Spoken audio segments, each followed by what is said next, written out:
Life is all about survival, and we never really know how long each of us have on this planet. But our job as a species is to persevere and eliminate anything which may threaten our survival. So what's the biggest threat you can think of? Pollution, disease, natural disasters.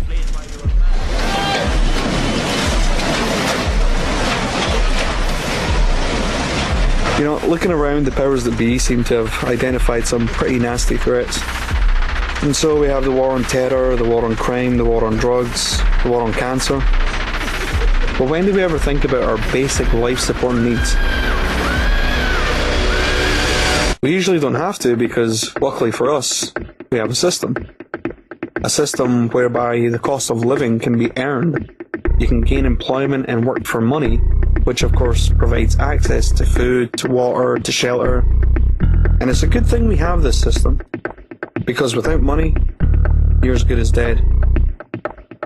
But if you're without a job, no need to worry, because, yeah, again, we have a system. If you're out of work, for whatever reason, simply apply for government aid. See, all the people with jobs pay taxes. And since the government understands that a certain level of unemployment is to some degree to be expected, they simply dip into some of that tax money and hand it over to those without jobs through a magical process called redistribution. But it kind of makes you wonder, if this is our big solution to unemployment, where's the threshold? What level of unemployment can we really sustain? And what would happen if all these jobs suddenly disappeared? The world is facing an urgent challenge and needs to create, listen to this number, needs to create 600 million jobs to generate growth and maintain social cohesion.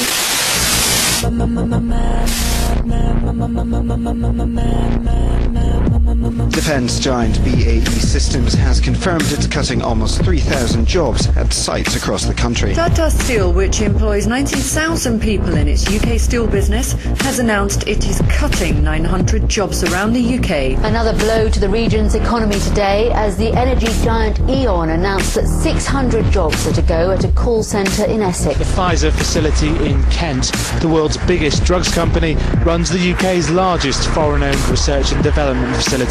It will close entirely with the loss of most of 2,400 jobs. Ford has announced to trade union representatives that it will cease manufacturing cars in the UK after more than 100 years. Japan's Honda is to cut around 800 jobs at its plant near Swindon in southwest England. And we start tonight with news that the BBC has announced cuts and job losses across the region as part of a plan to make 20% savings. Hundreds of police jobs have already been slashed, with thousands more under threat. Kodak, the firm that invented the handheld camera and remains one of America's best-known brands, has filed for bankruptcy protection. Rangers Football Club, one of the most famous in Britain, has announced it's gone into administration. More than 300 of the 800 stores that Woolworths used to occupy are still standing empty more than a year and a half after it collapsed at the end of 2008. More retailers are expected to go bust over the next few months. All 187 outlets are to be shut, with the loss of almost 1,400 jobs. The administrator said it is apparent that we cannot continue to trade. It was once Britain's biggest sports retailer, but today JJB Sports announced plans to go into administration. 6,500 jobs are at risk after the electrical retailer Comet announced it's going into administration. More than 4,000 jobs at risk after HMV announced that it was going into administration. It follows other chains. It's Blockbuster. It's become the latest casualty on the high street this week. A quarter of its stores are going to close. More than 700 people are going to be made redundant. There's serious doubts now about the future of around 6,000 jobs in the UK after the company asked for its shares to be suspended last Wednesday. Former Stands employees have come to the decision to occupy the store as a direct consequence of the actions of management. A buyer hasn't been found. The group currently employs a total of nearly 4,000 staff. Taiwan's IT giant Foxconn announced it plans to replace up to 500,000 human workers with robots in the next 3 years. It's called scan and do shop. Customers love it. Very simple system. Each load is almost 300 tonnes. But look closely, there's no one behind the wheel. The facility boasts the first robotic system in the UK to deliver supplies such as linen and food, and an automated robotic pharmacy. 井上さん、ミルクティーですね。岩下さん、オレンジジュースですね。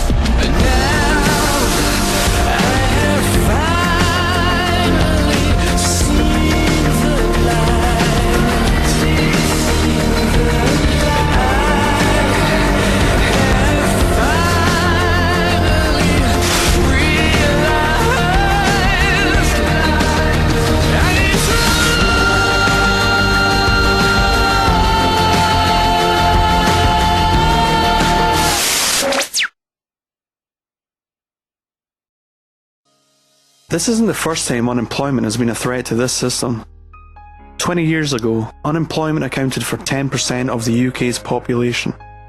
It marked one of the worst recessions in our history, with significant waves of rioting. However, in '93, unemployment took a turn. Somehow the jobs came back and things got better. This growth in employment is just what we needed. However, it only lasted till 2001. Then the rate stagnated, then increased. By 2009, we were back to around 8%. But it's reassuring to see the recent trends of unemployment have slowed since then. Or at least it would be reassuring if it weren't for this. This chart shows the trends of part-time versus full-time employment. Notice how the increase in part-time employment runs almost parallel to the decrease in full-time employment. So where one person may have been working, say, a 40-hour week contract, now two people would each be contracted 20 hours. And funnily enough, this crossover section occurred in 2009. So because technically more people are employed, the rates falsely imply a slight slowing down of job loss. But in reality, the amount of available work is shrinking, and the economy is only getting worse. So what happened last time we were in this mess? Let's go back to '93. What changed? Was it an orderly street protest which brought back the jobs? Perhaps it was some well thought out policy from Parliament that changed things. Maybe everyone just stopped being lazy and simultaneously arrived at the decision to go out there and get a job. But maybe it has something to do with technology. In '93, Microsoft released their Windows NT operating system. Intel developed the first Pentium processor. And the National Centre for Supercomputing Applications released version 1 of Mosaic, which was to be the world's first internet web browser. It's estimated that the internet grew throughout the 90s at a rate of 100% per year, subsequently improving global communication and creating many job possibilities within developed countries. Now, to remove any speculation as to whether or not this was the reason for the growth in jobs, it should be noted that throughout the 90s, our employment trends were almost identical to the US trends, and in a 2007 paper, a team of Harvard economists found the economic expansion of the 90s was in fact driven by the increased efficiency in the production of IT, including computing, software, and telecommunications. The birth of the internet had propelled us into a new age and saved us from further degradation. However, while emerging technology is responsible for having created many new jobs, technology has been known to replace jobs throughout history. When employment stagnated in 2001, this wasn't because technology had stopped expanding or that there weren't any new ideas. The stagnation is simply because technology is ever improving, and the amount of new jobs were being matched by the number of job losses. Economists will always deny that technology replaces jobs. It's called the lump of labour fallacy. Essentially, it's the notion that technology merely redistributes human workers. The jobs which become obsolete or automated simply allow humans to explore new sectors, perhaps even invent new industries which have yet to be conceived of. Well, while this idea may have been partially true in the past, The argument simply doesn't hold up anymore.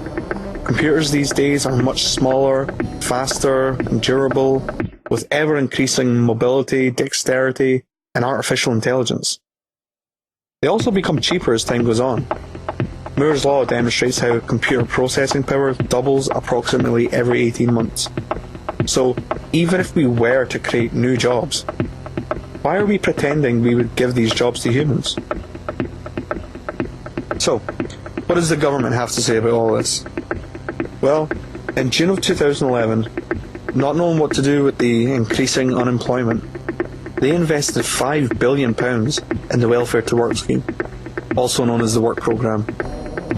This 5-year programme promises to help 2.4 million people find and secure long-term employment by paying private companies to do the work of actually looking for jobs on behalf of their unemployed clients. 1 year later, the Department for Work and Pension released the figures. Turns out the work programme was a complete failure. Only 3.4% of all those who signed up to the programme actually found work.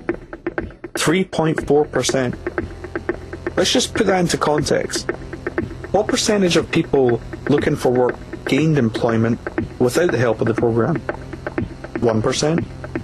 2%? Well, the figures from the same period show 5.5%. That's right. If you're assigned to the programme, you are statistically less likely to find a job. Now, the failure of the work programme can be largely attributed to the lack of available jobs. But perhaps there's another factor. In joining the programme, if you find a job, you forfeit your right to minimum wage employment. And in place, you are subsidised with an amount equivalent to job seekers' allowance, making the work programme essentially a paid slavery scheme, excused under the guise of gaining experience. In late 2012, university graduate Kate Riley disputed the legality of the programme after being assigned to stack shelves in Poundland. Initially, her appeal was rejected. However, after further appeal, by 2013, 3 judges had ruled the regulations under which most of the back-to-work schemes were created are unlawful. Now, whatever the government's response to this ruling will be, they will not stop in their efforts to resolve the threat of unemployment. But let's face it, unemployment is not a threat to this system for the reasons we are usually given by mainstream outlets. Forget all the noise about economic recession, benefit cheats, immigration, or the idea that people are simply too lazy to look for a job. Automation, thus technological unemployment, is a mathematical inevitability of a system based on perpetual growth. And this pending eventuality is vastly misunderstood by the majority. And not just the majority of voters. There isn't a single politician who acknowledges, let alone understands the implications of technological unemployment. And what's worse, when human beings don't understand something, that's where fear comes from. We fear what we don't understand, and we fight what we don't understand. Okay, I have a very concrete question for you because you're getting wrapped up in this money and regulators and who was at fault. Technological automation is replacing jobs at the moment, and it has been forever. It's doubling every year. That's the rate, regardless of what financial system you have and what regulators you put in that place. So, without jobs as a basis for the economy, it's not really a question, more of a statement. Your system is going to be obsolete, and in fact, you're very lucky that you've been working this long because you get to get out at the last floor. It's going away. Yeah, but on the other side of the coin, I fear for my children. Absolutely, absolutely. So why are you a fan of the banks then? Everybody.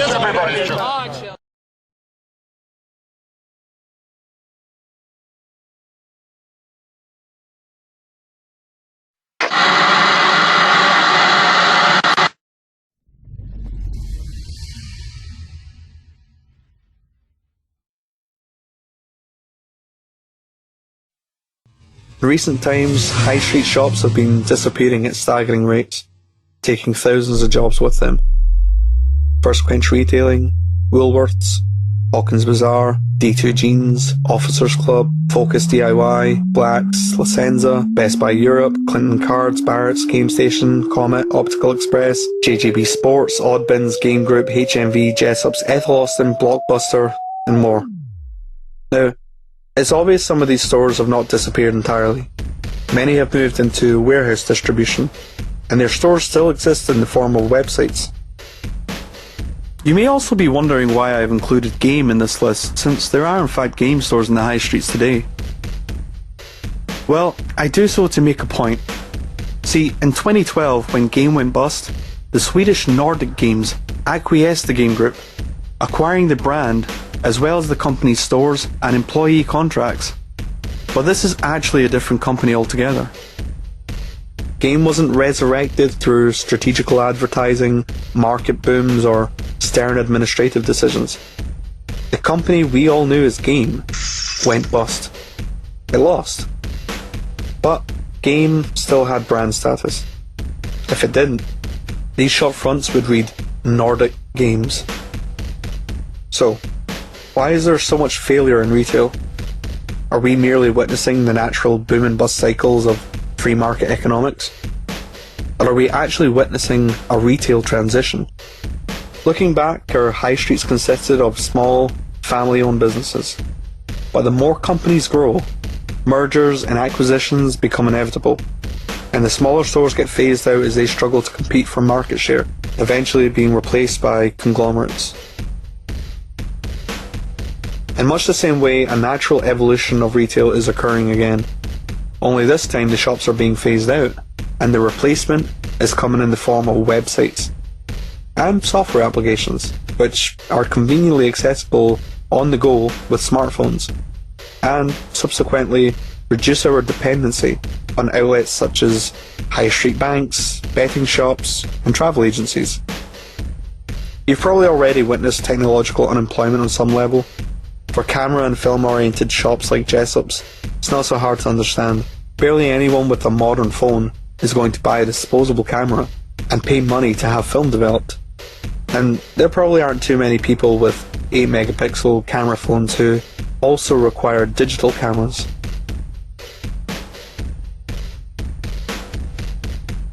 Due to advancing technology, these stores have suddenly become specialist stores, their customers now having to mainly consist of serious photographers.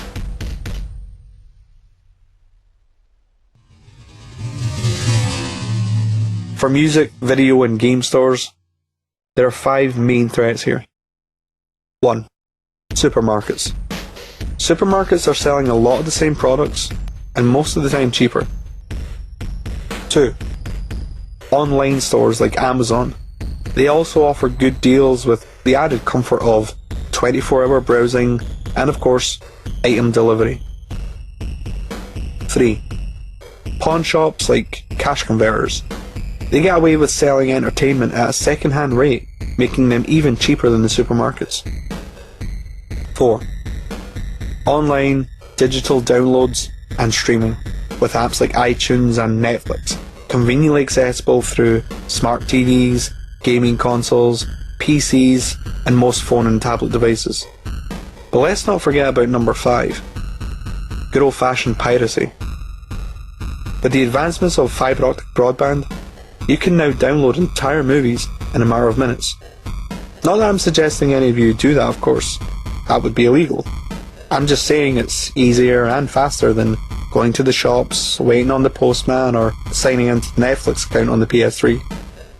As an aside, if any part of you is enraged at the thought of all these immoral people illegally sharing media, why not aim some of that authentic aggression at the idea of a society which distributes digital entertainment in physical form? The wastefulness of this would be equivalent to having a unique physical address in order to access each and every website in existence. But perhaps you like the plastic cases, and what's wrong with that? Well, the case itself is made from polypropylene, while the clear film sleeve is made from polyester. By bonding these different plastic materials together, it makes them almost impossible to properly recycle on large scale. So when the plastic rips, breaks, or even just gets old and wasted, they have to either be buried in landfills or incinerated, which of course produces toxic chemicals. And this is the system we support by the way we choose to purchase entertainment, despite having had the possibility of digital alternatives for over a decade. Asking people to shop in these stores is asking us to live in an unnatural, counter-progressive way. So, perhaps the failure of these stores is a good thing. But, good or bad, a digital acquisition is upon us, and the failure of these stores are simply a matter of time. And yes, even if they sell their brand status, they're failing. Nordic Game won't be too far behind either. But what about bookstores, like Waterstones? Well, the increase of tablet and ebook readers certainly poses a threat. However, I can imagine the feel of a book, which people are also nostalgic about, will be used as a justification argument for the continued stifling of a successful digital transition. But even without a digital alternative, Waterstones in particular is facing the same threats from online distribution and supermarkets, as are almost all product-based stores. Products to do with body care, cosmetics, clothing, mobile phones, electrical appliances, and even musical equipment. However, there is an argument to be made that the high street stores are different, perhaps even better than a website or a supermarket, and that they provide knowledgeable staff. Perhaps you're unsure of what product is best for you. In these shops, you can interact with friendly salespeople who are in fact qualified to offer advice and help you make the right decision. Well, while it is true that these employees are trained to help customers, and they are required to have a certain level of knowledge about the product, they also have something which no one really questions: sales targets. Either the staff or the store itself will have target requirements.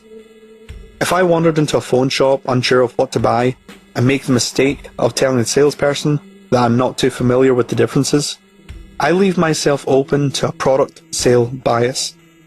In this scenario, the store has no problem selling the best products, so instead, I am presented with an inferior product, which the store is struggling to offload.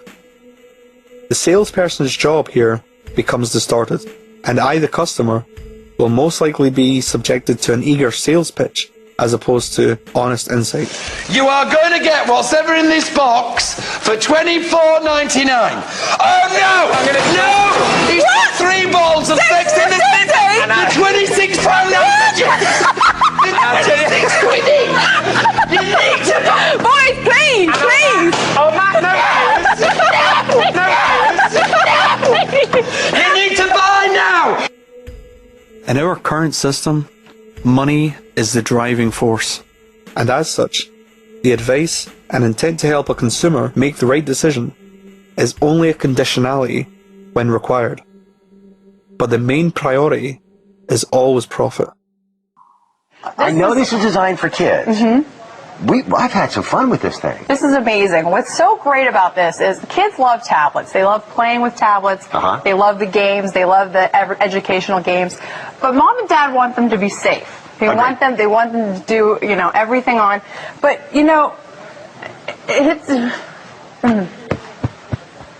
You okay? Okay.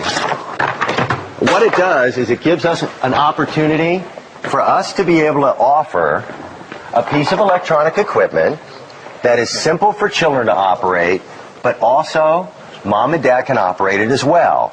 At $149.94, the secret of it is that it has all the technology that mom and dad's tablet has.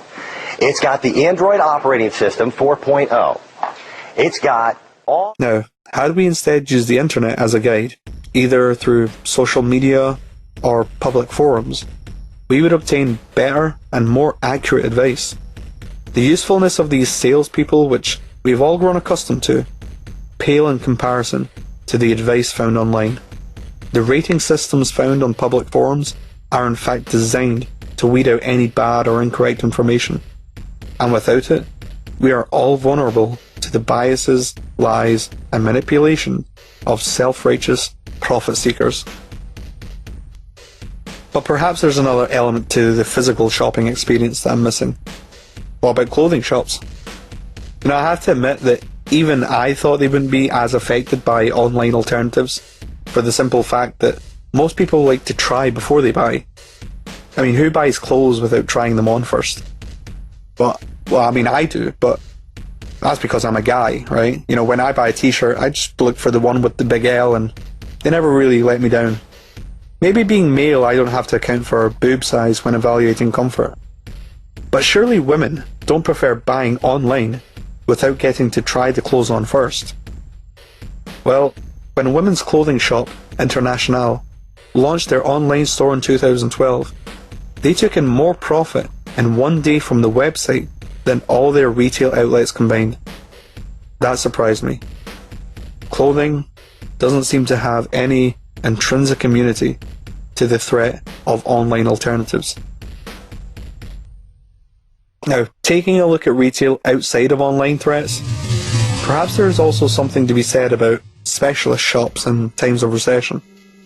Shops which specialise in ties, for instance, or underwear, or shoes, jeans, suits, exercise clothing and outdoor clothing.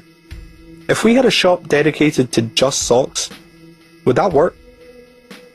Maybe in these hard times it's not surprising why all-in-one stores like Primark seem to be staying afloat. You want a shirt? Primark. You want a dress? Primark. Shoes, costume jewellery, candles, cushions, towels, even a mankini.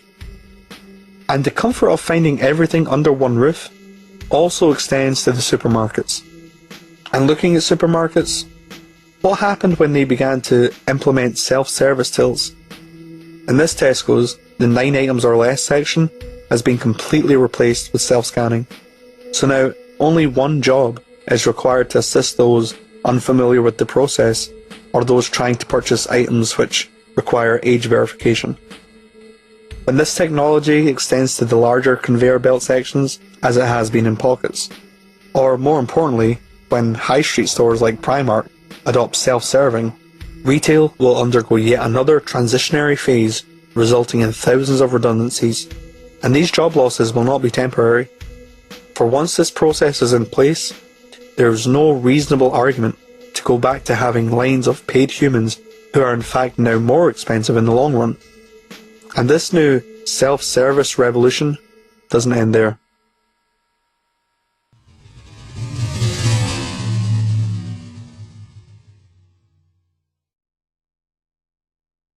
General convenience stores are now entirely replaceable with vending machine kiosks. A company called Shop24 has over 190 locations in Europe, and they have already begun UK implementation. And as the name suggests, these vending stores are open all hours, giving them an even greater advantage over conventional human-required methods. Vending machine stores will also start to crop up in the form of sweet shops and on-the-go cuisine, offering hot drinks, soft drinks, desserts, chips, noodles, hot dogs, even pizza. Complete vending machine integration of cafes and lunch bars are on the horizon, as well as local pubs consisting of alcohol, cigarette and pub food vending. The only human required job here would be a moderator / bouncer hybrid, ensuring no one under the legal drinking age gains access. But even the need for human age verification is threatened by technology. Today we have the iSample, a vending machine developed by Intel and Crafts. With built-in optical sensors, it is capable of reading the face and determining gender and age, all within a fraction of a second. Earlier I mentioned pawn shops such as cash converters, and it's interesting to note how these shops actually tend to profit in times of economic recession. For the more we struggle to get by, the more likely we are to entertain leasing our goods at interest, despite the risk of losing them if we fail to buy them back within a certain time constraint. However, there are items which we would pawn with no intention of buying back, and I guess for that area of sales, more and more people are now turning to eBay. But how about charity shops? I believe they have longevity, as they provide a unique service. If you have old clothes or trinkets which you no longer need but don't feel they're valuable enough for the likes of eBay, charity shop donations are a morally viable way of discarding items no longer needed, and this product recycling process is far less wasteful than taking your old things to the skip. However, we are focusing on the relevance of a job loss and its effects on the economy. Since most charity shops are run by volunteers and their profits are in some part donated to charity, I fail to see their economic relevance here.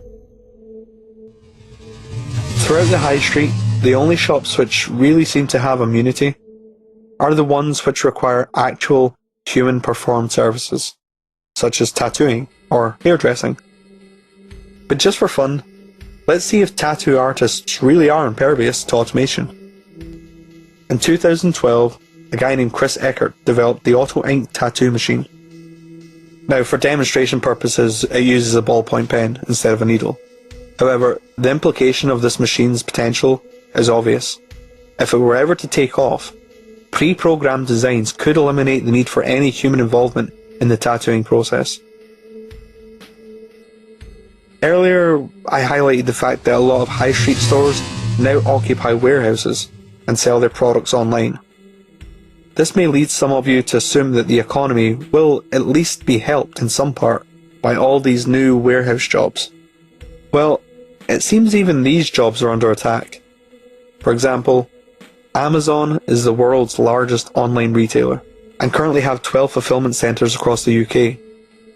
But in May of 2012, Amazon purchased the American Kiva Systems for $775 million. What is Kiva? Kiva is an autonomous robot which uses optical sensors to navigate through a warehouse. It reads inventory items as bits of digital information, which is then organised through complex algorithms in much the same way that Google organises web pages. They can pick, pack, and ship anything sold online faster and for a lot less money than a human. These efficiencies allow Kiva to gather goods within minutes of an order, allowing the remaining human workers to ship up to 4 times more packages in an hour. Similarly, the Spanish Boinesa group have incorporated 2 automised facilities. The first stores products directly as they are being unloaded from delivery vehicles, guaranteeing complete control and traceability of goods.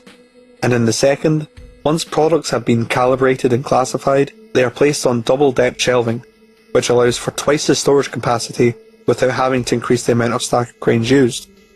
Since Boinesa switched to using the high-speed automised facilities, they have eliminated the need for human operator intervention and have increased their product control and warehouse security to the extent that output is now 5 times the amount of a conventional warehouse.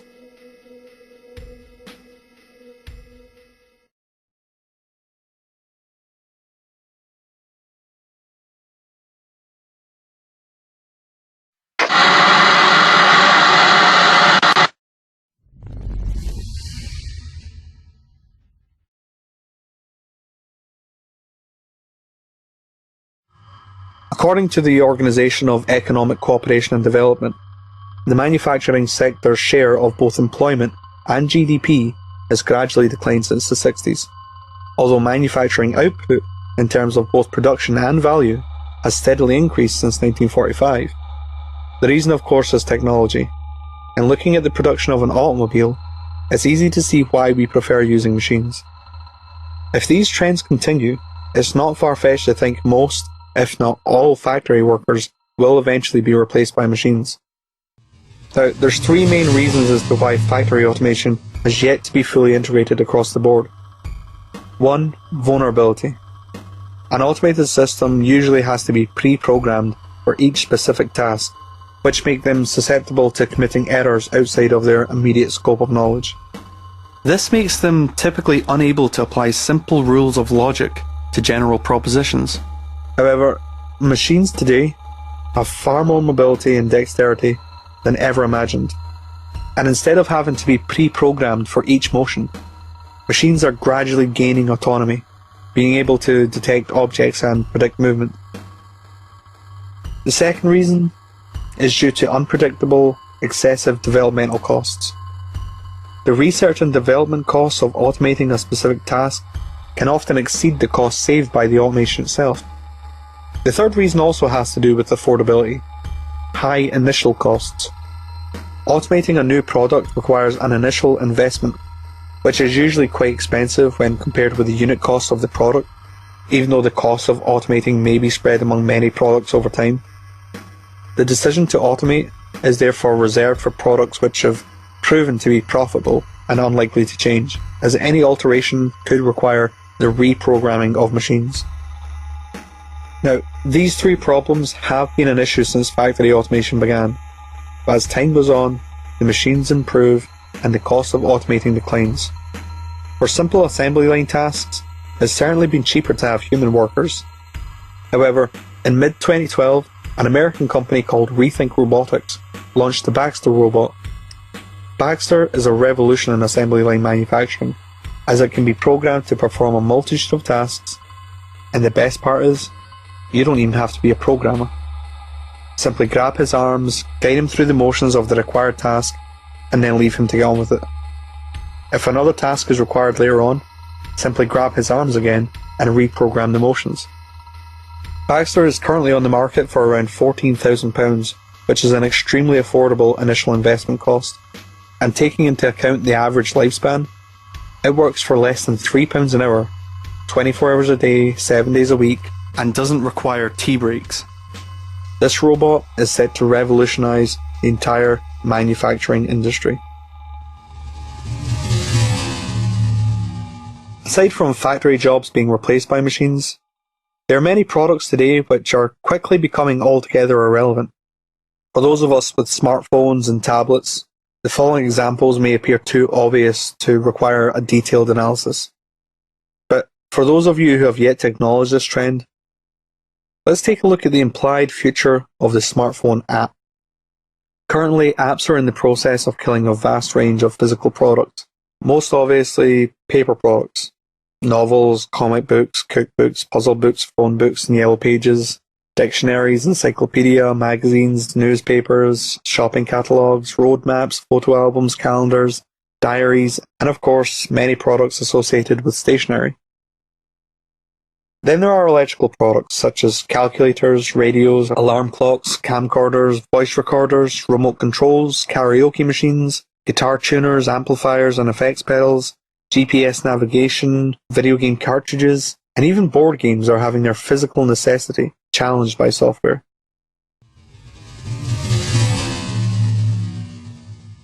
Now what about desktop computers? Most people only really use their PCs for surfing the web, socializing, listening to music and watching videos, all of which can now be done on the same smartphones and tablets. PCs, while not disappearing entirely, will decline in numbers because of this, affecting many jobs associated with producing not only the computers themselves, but think of all those peripheral devices associated with them, the keyboard, mouse, webcam, as well as the hardware components such as RAM chips and graphics cards. Now, this might seem overly pessimistic. However, a survey by the International Data Corporation showed tablets to account for a third of all computing sales in 2012, and even Microsoft are acknowledging the inevitable outcome. And with the advent of 4G wireless networking, which allows for high-speed internet on our mobile devices, we can now use applications like Skype and FaceTime to make phone calls to and from anywhere in the world for free. The implication being the demise of traditional landline phones and mobile network tariffs. British Telecom have been preparing for this and have already launched their cloud network. Now, digital alternatives may not yet be adopted by the majority, perhaps mostly because of nostalgia rather than efficiency. But the children of the future are not going to care about the toys of the past.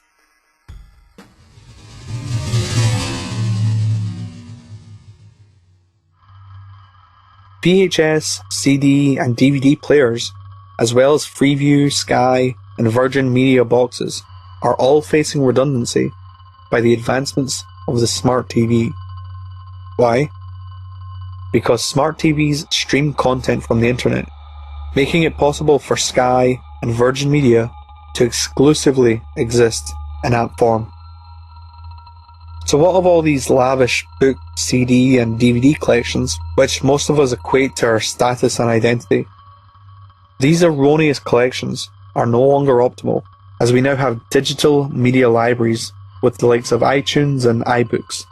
And when digital libraries are rehomed to our TVs, as well as our phone and tablets, just as the VHS collections were phased out by the improved format of the DVD, our current, wasteful, vanity-orientated physical media collections will be phased out and replaced with non-physical digital formats, alongside their required physical media players. And in fact, in January of 2013, tech giant Philips gave in and sold their home entertainment appliances division, and now only produce coffee machines, juicers, toasters, and electric razors. The rise of high-speed fibre optic broadband will also extend the extinction of irrelevant peripherals to Blu-ray players and video game consoles. That's right, even video games will be played via internet streaming. Sound far-fetched? Well, Sony Entertainment doesn't think so. In July of 2012, they spent $380 million purchasing the cloud-based video game streaming network, Gaika. And even Xbox co-founder Nat Brown has expressed concerns over the implication of Apple entering the games industry, acknowledging the potential of their already established infrastructure to easily replace the Xbox, PlayStation, and Nintendo consoles.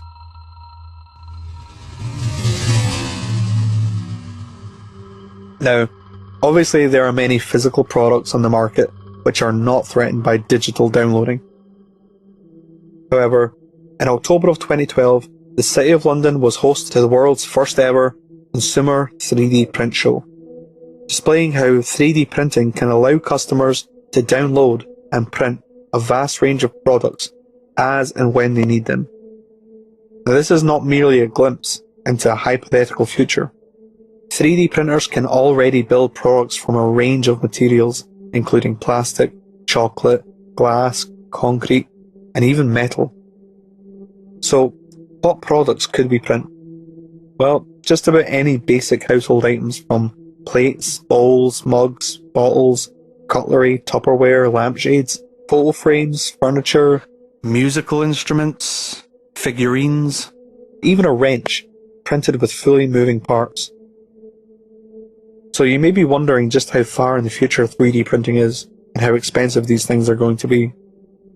Well, let's look at the RepRap project. RepRap is a self-replicating 3D printer, meaning it can print most of its own parts. So if you have one, you can make another one. And the great thing about RepRap is that it is open source, meaning its design is not owned or constrained by copyright. It's completely free for anyone to use and improve. Today, 3D printers can be purchased from open source groups like RepRap and Fab at Home, or commercially through pp3dp.com and Cubify. But perhaps you don't have the room for a home 3D printer. Well, there is an option of ordering 3D printed products online through services such as Shapeways, Sculpteo, and iMaterialize. Companies can also employ the mass producing of 3D printed products through organizations such as Thingiverse and Craftworks. The world of 3D printing is huge and is here today. And just like every other technological advancement, as time goes on, these things will become more and more affordable. And every company which currently produces all those household items will simply become financially unsustainable.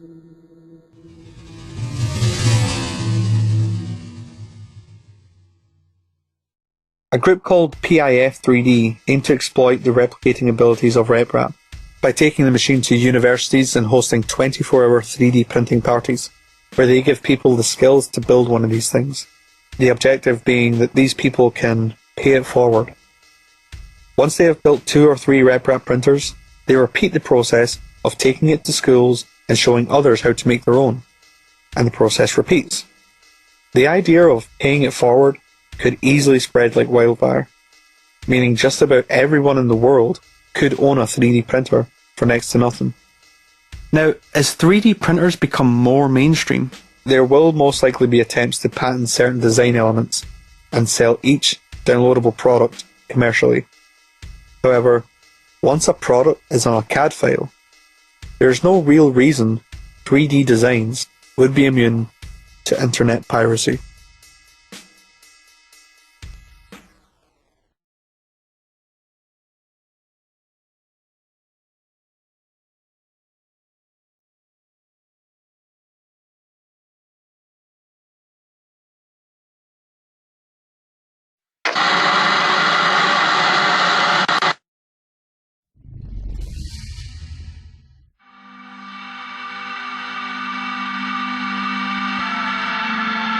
Around 2.5% of the UK's population have jobs which require a driving licence. The first autonomous driverless vehicle was developed by Sebastian Thrun, director of the Stanford Artificial Intelligence Laboratory and co-inventor of Google Street View.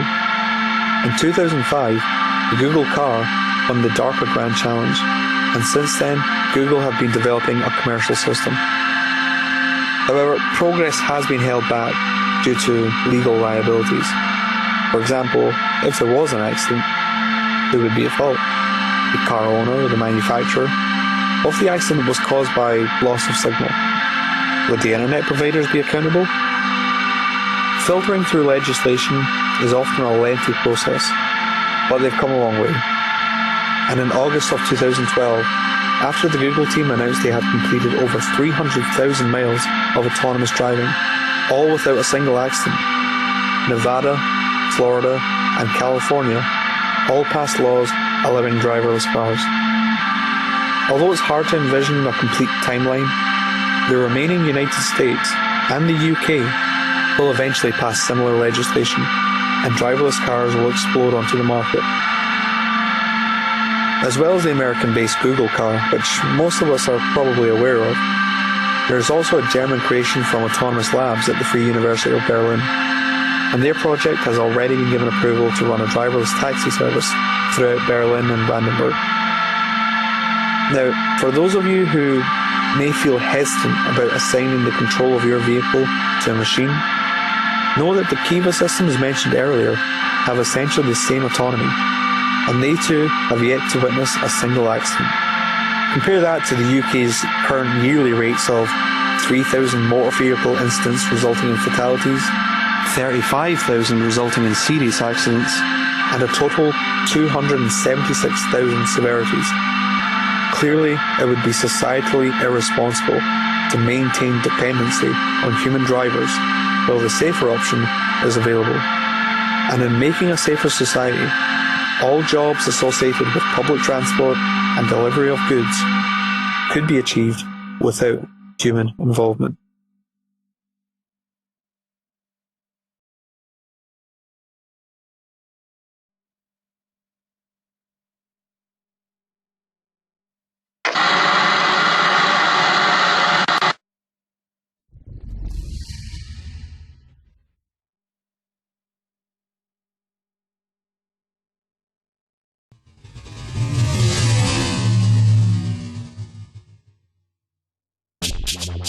GEA Farm Technologies provides technological solutions to livestock farming, including the development of a fully automated milking system for dairy farms. Dairy cows are guided into these MI1 milking units. The cow's electronic tag is identified and their pre-allocated amount of food is dispensed. A 3D camera scans and identifies the udders, then attaches to the teacups. It washes, dries, and pre-milks the cows. This amazing technology reduces labour, increases milk production, lowers stress of both the cows and the farmers, and electric tagging allows for the ability to manage cows individually. So, when is this technology being implemented? Well, looking at the UK alone, it's actually already been in use since 2011.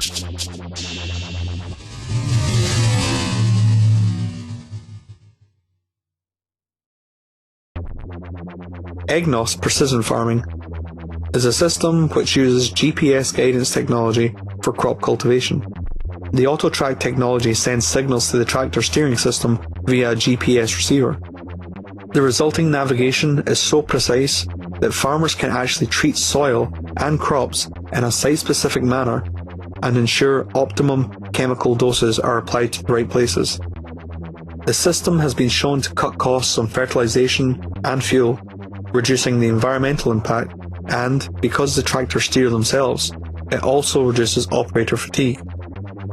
As you've probably guessed, it's only a matter of time before these tractors are also equipped with autonomous driving technology, spelling the end of this particular human-required task and allowing for the full automation of crop cultivation. But why limit crop cultivation to fields? In 1999, a professor of environmental health sciences at Columbia University in New York, Dixon Despomier, challenged his students to feed the entire population of Manhattan using 13 acres of usable rooftop gardens. The class calculated that only 2% of all the people could be fed using this method. Unsatisfied with the results, Despomier made an off-the-cuff suggestion of growing plants indoors and vertically. The idea sparked interest, and by 2001, the first outline of a vertical farm was introduced.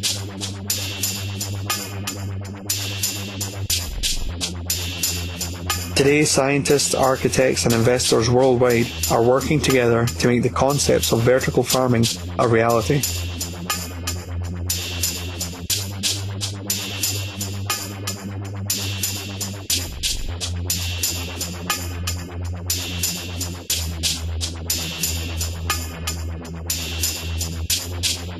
Unlike traditional agriculture, a controlled indoor environment is not susceptible to crop loss from severe weather conditions, nor is it limited by seasonal crop production. And using the method of hydroponics, which doesn't require soil, water is preserved in a closed-loop system, eliminating the concern of agricultural runoff, and since it's continually recycled, the total water usage is 70% less than our current requirements. Without soil, this system is also immune to most pesticides, meaning we could do away with having to spray agrochemicals on our food. And for any of you skeptical about the limitations of hydroponic farming, here's a list of already commercially available products from hydroponically produced plants.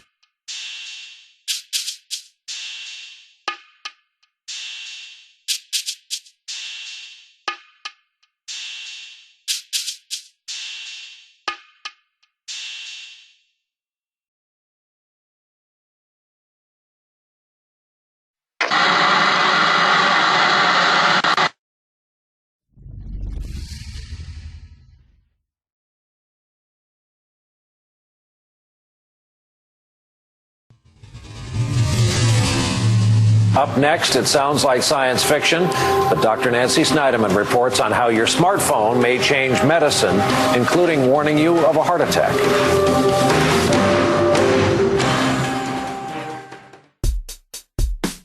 By modifying an iPhone with this ECG attachment and using the Alive ECG app, your heart rate, temperature, oxygen and fluid levels can all be recorded with the results directly uploadable to your cardiologist. Blood, saliva, urine, and even sweat can all be tested with this device. Combined with a wireless ultrasound, full physical checkups can be carried out remotely from anywhere in the world. There's 20 million, over 20 million echocardiograms done a year. So 20 million times $800, that's a lot of money. Probably 70, 80% we can get rid of just by having this part of the physical exam. As for prescription medicine, perhaps the biggest threat is not with technology, but rather in the curing of illnesses. 15-year veteran of the pharmaceutical industry, Gwen Olson, stated, "The pharmaceutical industry is in the business of disease maintenance and symptoms management. They are not in the business of curing cancer, Alzheimer's, or heart disease, because if they were, they would be in the business of putting themselves out of business."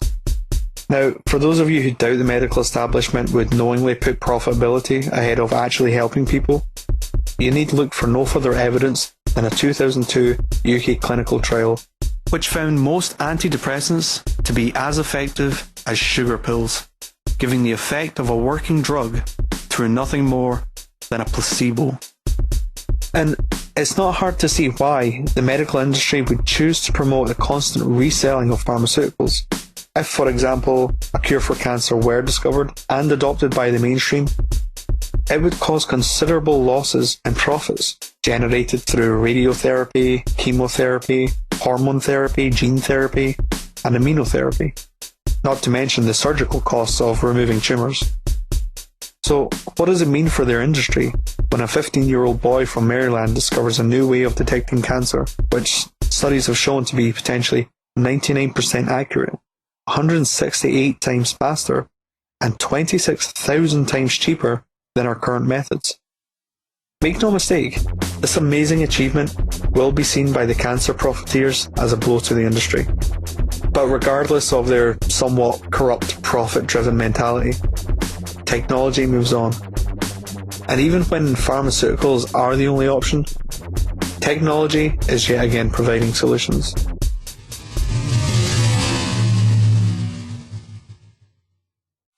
Organic chemists make molecules, very complicated molecules, by chopping up a big molecule into small molecules and reverse engineering. And as a chemist, one of the things I wanted to ask my research group a couple of years ago is, could we make a really cool universal chemistry set? In essence, could we app chemistry? Well, to start to do this, we took a 3D printer and we started to print our beakers and our test tubes on one side and then print the molecule at the same time on the other side and combine them together in what we call reactionware. And so by printing the vessel and doing the chemistry at the same time, we may start to access this universal toolkit of chemistry. Now, what could this mean? Well, if we can embed biological and chemical networks like a search engine, so if you have a cell that's ill that you need to cure, or bacteria that you want to kill, if you have this embedded in your device at the same time and you do the chemistry, you may be able to make drugs in a new way. So how are we doing this in the lab? Well, it requires software, it requires hardware, and it requires chemical inks. And so the really cool bit is the idea is that we want to have a universal set of inks that we put out with the printer, and you download the blueprint, the organic chemistry for that molecule, and you make it in the device. And so you can make your molecule in the printer using this software. So what could this mean? You don't need to go to the chemist anymore. We can print drugs at point of need. We can download new diagnostics. Say a new superbug has emerged. You put it in your search engine and you create the drug to treat the threat. So this allows you on-the-fly molecular assembly. But perhaps for me, the cool bit going into the future is this idea of taking your own stem cells with your genes and your environment, and you print your own personal medicine. And if that doesn't seem fanciful enough, where do you think we're going to go? Well, you're going to have your own personal matter fabricator. As well as using bioprinting for binding molecules into medicine, bioprinting is also being used to construct organs. Today, we can print an entire lung.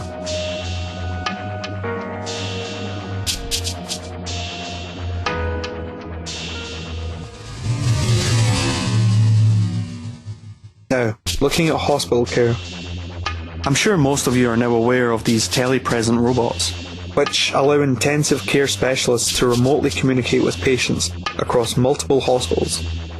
And as the robots have the ability to transmit information regarding the heart and breathing, examinations can occur much faster while actually reducing the workload of hospital staff, since it eliminates the need for patients to be transferred to intensive care units in some cases. The hospital's workload is also being reduced by Aethion's TUG system, in which an autonomous robot courier can make their rounds carrying prescriptions, medical waste, food trays, and up to 200 pounds of laundry.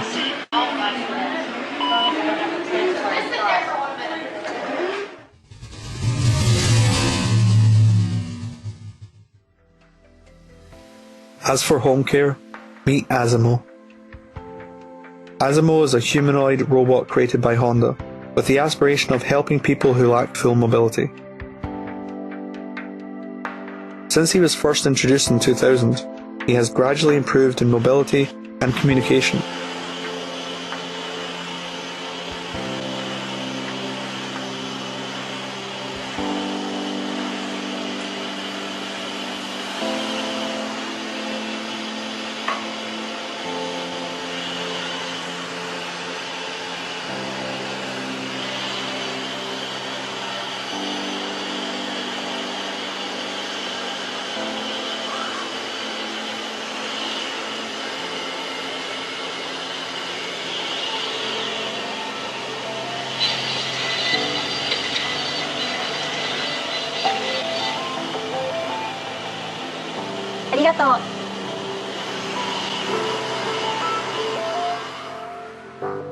Eventually, Asimo will be capable of performing most tasks typically required of home care staff.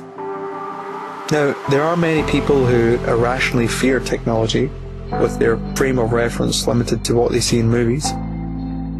But in reality, technology is the provider of many solutions across the full spectrum of health and illnesses. When she was born, her legs were up by her ears and her shoulders were internally rotated, and she had ulnar deviation on her hands and rocker bottom feet. The geneticist came upstairs and told us she had arthrogryposis multiplex congenita. They brought her legs down and they casted her, and slowly and surely she started to develop. Our first year with Emma, we found out that there was going to be a conference, and it was in Philadelphia. It was an arthrogryposis family meeting in Philadelphia where I described the Rex. We watched a presentation on the Rex. And that's how it all started. We ended up in Tarek and Whitney's workshop. The Rex was attached to a stand, and she was able to put her arms into the Rex and for the first time be able to lift her hand up towards her mouth. She just started, throwing her hands around and playing. We were bringing candy up for her to eat, and we were bringing toys up there, and it was so fun for us to go up there and to see her play. The existing Rex is all metal parts, and it's kind of big, and Emma was too small for that. So we required something light and small that would attach to her body and go with her. So that's where we had this Stratasys 3D printing machine, and we thought, well, we could print it out for her. And he did it, and the weight difference is significant. And for a child who only weighs 25 pounds, it makes a big difference. Whitney and Tarek put their minds together and came up with a jacket, and they would put the Rex on that, and we're on our second jacket. She outgrew the first one, and now we're on our second one. And it's still evolving. It's still growing into this incredible prosthetic that helps her to use her arms. Without the 3D printer, we would not be in a position we're in with these younger kids, making them a Rex device that can go with them. This is one of those industries that matches perfectly with 3D printing, additive manufacturing, because we need custom everything. I think 3D scanning and printing technology is the future for this field. The ABS plastic that they use is the same plastic used in Legos. It's human-friendly, if you will. It's really strong and durable to handle the abuse. We can answer a need in a heartbeat. If the Rex breaks, all I have to do is take a picture and email it to Whitney.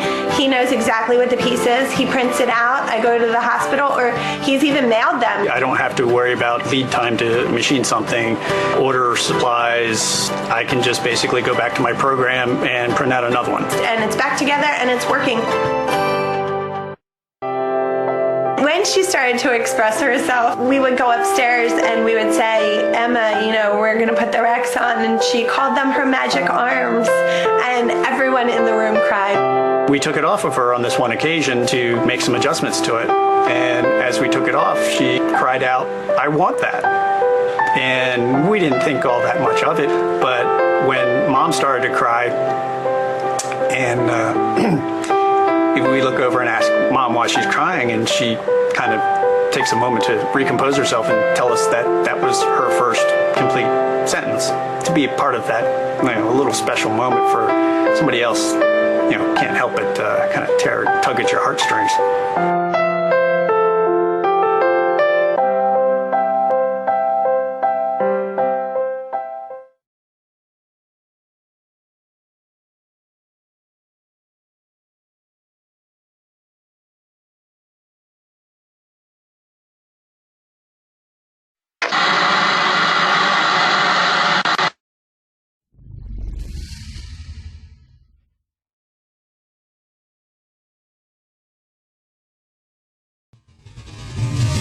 fast food industry, for one, is heavily under threat by the same self-serving processes mentioned earlier. In May of 2011, McDonald's announced its plans to install touchscreen technology across 7,000 restaurants in Europe. Parts of the UK have already begun implementation. And in some states in America, voice recognition has replaced the drive-thru. Can I get a 20-piece? A 20-piece chicken nugget. What kind of sauces would you like? What is it? Real person. What kind of sauce do we have? We got that honey mustard barbecue, sweet and sour. We got honey sauce, hot sauce that burns. Oh my we got gosh. that buffalo ranch if you need more at Chipotle barbecue. Ask for more and I'll tell you. As for the kitchen staff, automated systems are already being used for such processes as draining and refilling deep fat fryers, making more human tasks redundant. But perhaps the largest implied threat has to do with the American robotics company Momentum Machines, which is predicted to revolutionize the fast food industry. They are currently preparing to open the world's first smart restaurant, with its automated burger machine capable of dispensing around 360 burgers an hour. Not only does their machine construct and cook patties, it also slices toppings to order, and the technology even allows for customization, composed of meat ground to order and assembled in whatever combination the customer desires.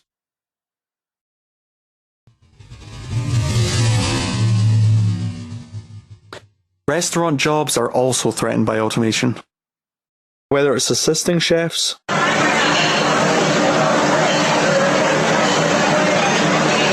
or replacing them completely.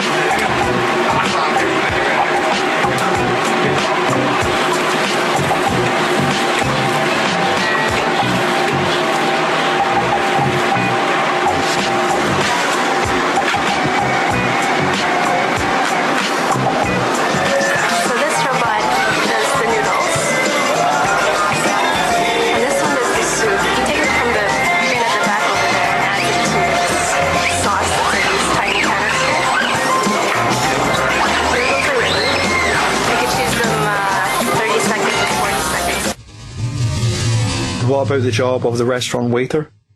Well, aside from using robots, Germany is pioneering a different approach. You make your order from a touchscreen, and the food is dispensed via a railing system and delivered to your table when ready.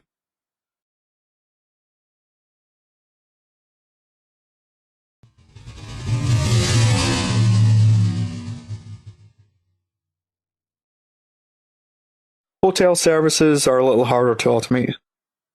But obviously there are elements of automation which do reduce the workload. Straight away you have automatic check-in and a restaurant that turns into a dance floor.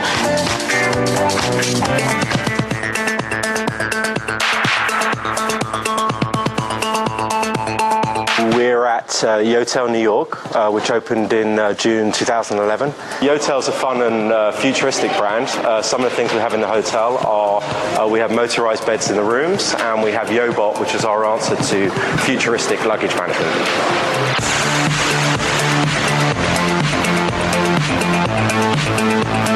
At the moment, what we do is we take people's luggage and they store it in the bins provided, and the Yobot takes it and stores it up on the wall. What we've done now is we've agreed with the airports, for example, like the JetBlue terminal, you'll be able to choose which airport you want to go to, say JFK or Newark. The bin will come down, you'll put your luggage in there, and then Yobot will shift your luggage through tunnels in New York, and you'll be able to pick it up at each of the airport terminals.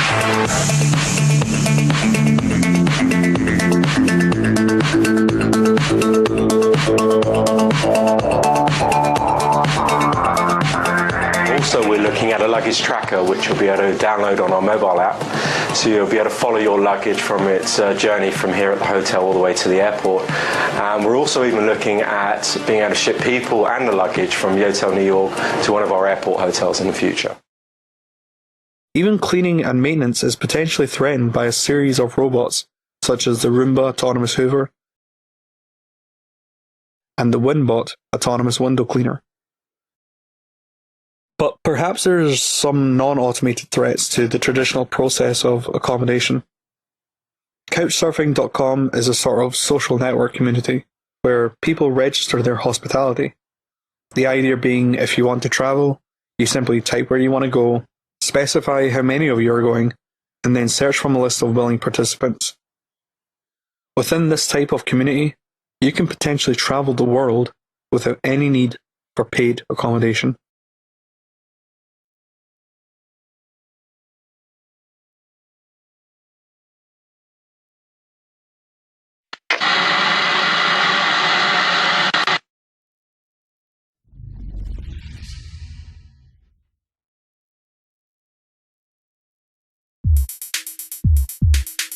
The Sandvik Group are currently the leading global suppliers of service and technical solutions for the mining industry. Sandvik Automine has focused its efforts on developing a comprehensive solution for improving the safety, efficiency, and productivity of underground mining operations. Using autonomous trucks for loading and hauling, they have created a flexible system which can be adapted to the unique working environments of individual operations, even processing ore to high-grade copper concentrate on site.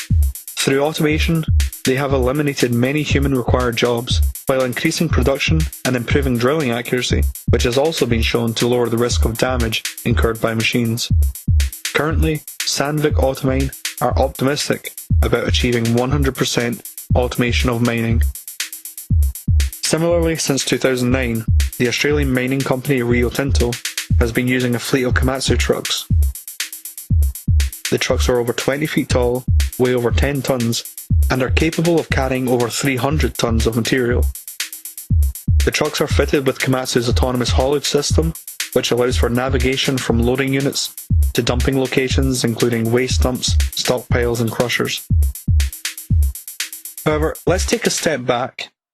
Looking at the end production of a mining operation, the reason we associate gold and silver with such high value is because of the difficulty in obtaining and processing these materials, coupled with the time it takes for the earth to naturally produce a diamond, for example. The ability to produce a diamond in a lab has been around for a long time. However, gem quality results have only been achievable in the last few years. Specifically, the American company Gemesis have made huge advancements in the production of synthetic diamonds, with an output of up to 40 rare gems each day. As for the cost, a 1 carat yellow diamond from nature equates to about £13.5 thousand, whereas a synthetic replica costs just £4,000. So when we begin to speculate about the future of synthetic materials, perhaps it's not too far-fetched to think we could create copper, coltan, gold and silver, and bring these materials to market for a much lower cost than they are today, which would invariably reduce the cost of all technological applications which depend on these materials.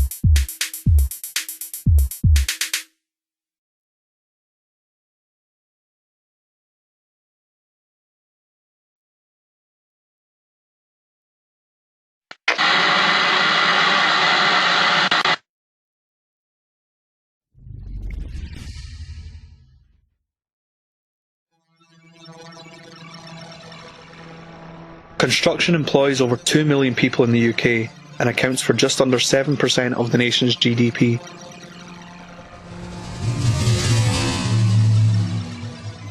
Firstly, let's look at construction as it is today. Because of all the different trades involved, construction is prone to management inefficiency and corruption. The actual process itself is slow, labour-intensive and inefficient, as well as being costly and usually over budget. It is also highly wasteful of resources and is responsible for producing vast amounts of carbon emission. As far as safety is concerned, construction is more dangerous than both mining and agriculture. Each year, an average of 60 workers are fatally injured, with 74,000 non-fatal injuries. Now let's look at the alternative. Contour crafting is a process developed by the University of Southern California's Information Sciences Institute. Though originally conceived as a method to construct molds for industrial parts, the technology of rapid home construction was proposed as a way to rebuild cities after natural disasters occurred. Currently, it uses a computer-controlled crane to distribute concrete layer by layer, incorporating plumbing and electrical network installation. With contour crafting, buildings are rapidly and efficiently constructed with zero manual labour, zero waste, and little emission. It is estimated an average family home could be built in less than 20 hours. However, the homes of the future will not be constrained by today's architectural limitations, for these machines can extrude intricate and complex designs. Perhaps the design of your home will only be limited by your imagination. Now, contour crafting is still relatively new. However, it's easy to see how in the near future this project could be commercialized as a means of streamlining the entire construction industry, destroying a number of jobs not only associated with construction, but also those of plumbers, electricians, and perhaps even architects.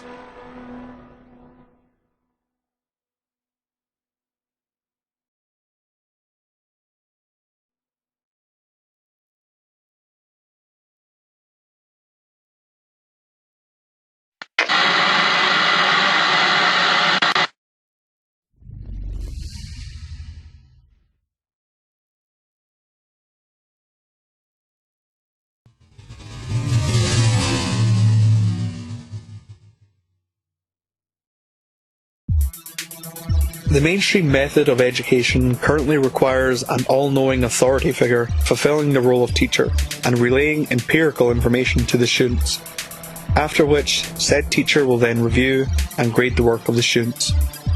This traditional approach to learning has been widely criticised throughout recent years as it relies on rote memorisation, teaching students what to think as opposed to how to think.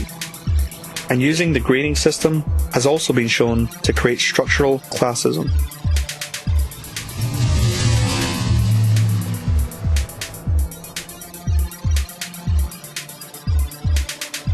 Sagutha Mitra is a professor of educational technology at the University of Newcastle. His first experiments in child learning began in 1999 with the Hole in the Wall project. Initially, a computer was placed in a kiosk built within a wall in a slum in New Delhi, and children were allowed to use this computer freely. The experiment aimed to show that kids could be taught by computers very easily without any formal training and independent of adult supervision. Mitra termed this approach minimally invasive education. The experiment grew and was repeated in many places. Currently, there are more than 23 hole-in-the-wall kiosks in rural India, and in 2004 it was extended to Cambodia. The results have now demonstrated that groups of children, irrespective of who they are or where they are, can learn to use computers and the internet on their own, using public computers in open spaces such as streets and playgrounds, even without initially knowing any English. I wanted to test the limits of this system. The first experiment I did out of Newcastle was actually done in India, and I set myself an impossible target. Can Tamil-speaking 12-year-old children in a South Indian village teach themselves biotechnology in English on their own? And I thought, I'll test them, they'll get a 0, I'll give them material, I'll come back and test them, they'll get another 0, I'll go back and say, yes, we need teachers for certain things. I called in 26 children, they all came in there, I told them that there's some really difficult stuff on this computer. I wouldn't be surprised if you didn't understand anything. It's all in English, and I'm going. I came back after 2 months, and the 26 children marched in looking very, very quiet. I said, well, did you look at any of the stuff? They said, yes, we did. Did you understand anything? No, nothing. So I said, well, how long did you practice on it before you decided that you understood nothing? They said, we look at it every day. So I said, for 2 months you were looking at stuff you didn't understand. So a 12-year-old girl raises her hand and says, apart from the fact that improper replication of the DNA molecule causes genetic disease, we've understood nothing else.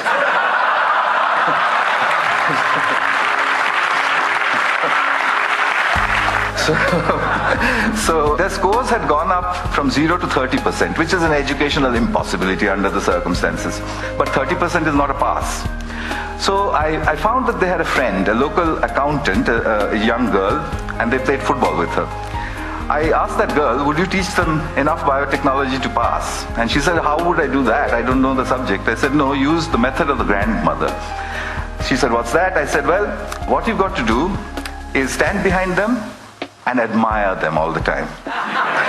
Just say to them, that's cool, that's fantastic, what is that? Can you do that again? Can you show me some more? She did that for 2 months. The scores went up to 50, which is what the posh schools of New Delhi with a trained biotechnology teacher were getting. So I came back to Newcastle with these results and decided that there was something happening here that definitely was getting very serious. Across the River Tyne, 5,000 miles from Delhi, is the little town of Gateshead. In Gateshead, I took 32 children and I started to fine-tune a method. I made them into groups of 4. I said, you make your own groups of 4. Each group of 4 can use 1 computer and not 4 computers. You can exchange groups, you can walk across to another group if you don't like your group, etc. You can go to another group, peer over their shoulders, see what they're doing, come back to your own group and claim it as your own work. The children enthusiastically got after me to say, now what do you want us to do? I gave them 6 GCSE questions. The first group, the best one, solved everything in 20 minutes. The worst, in 45. They used everything that they knew. News groups, Google, Wikipedia, Ask Jeeves, etc. The teachers said, is this deep learning? I said, well, let's try it. I'll come back after 2 months. We'll give them a paper test, no computers, no talking to each other, etc. The average score when I'd done it with the computers and the groups was 76%. When I did the experiment, when I did the test after 2 months, the score was 76%. There was photographic recall inside the children, I suspect because they're discussing with each other. A single child in front of a single computer will not do that. I have further results which are almost unbelievable of scores which go up with time. Because their teachers say that after the session is over, the children continue to Google further. Here in Britain, I put out a call for British grandmothers after my Kuppam experiment. The deal was that they would give me 1 hour of broadband time sitting at their homes 1 day in a week. So they did that, and over the last 2 years, over 600 hours of instruction has happened over Skype using what my students call the granny cloud. Power of the Supreme. Back in Gateshead, a 10-year-old girl gets into the heart of Hinduism in 15 minutes. You know, stuff which I don't know anything about. 2 children watch a TED Talk. They wanted to be footballers before. After watching 8 TED Talks, he wants to become Leonardo da Vinci.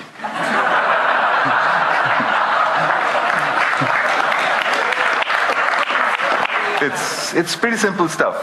This is what I'm building now. They're called souls, self-organized learning environments. The furniture is designed so that children can sit in front of big, powerful screens, big broadband connections, but in groups. If they want, they can call the granny cloud. This is a soul in Newcastle. The mediator is from Pune, India. So how far can we go? I think we've just stumbled across a self-organizing system. A self-organizing system is one where a structure appears without explicit intervention from the outside. Self-organizing systems also always show emergence, which is that the system starts to do things which it was never designed for, which is why you react the way you do, because it looks impossible. I think I can make a guess now. Education is a self-organizing system where learning is an emergent phenomenon. It will take a few years to prove it experimentally, but I'm going to try. But in the meanwhile, there is a method available. 1 billion children, we need 100 million mediators, there are many more than that on the planet, 10 million souls, $180 billion and 10 years. We could change everything. So, children left to their own devices are capable of self-learning, perhaps limited only by their ability to search for information. But what if this process was made easier? What if there was a website which consolidated a vast range of subjects, with short educational, explanatory videos detailing almost every aspect of mathematics, history, healthcare, medicine, finance, physics, chemistry, biology, astronomy, economics, cosmology, civics, and computer science? Well, that website exists. It's called Khan Academy. Developed by Salman Khan in 2006, the site currently has more than 4,000 micro-lectures and has delivered over 240 million lessons worldwide. In fact, the Khan Academy has been so successful, it is likely the primary inspiration behind Academic Earth, which has evolved the concept to include actual lectures from more than 40 top US colleges, including Harvard, MIT, Princeton, Stanford, and Yale. Since Academic Earth, a group of educators from Stanford University have formed Coursera, adopting the same principles as Khan and Academic Earth. However, with Coursera, upon the completion of online courses, students are awarded certificates, which can and indeed have been used to gain employment, and in some cases as a substitute for credit in real-world educational institutions.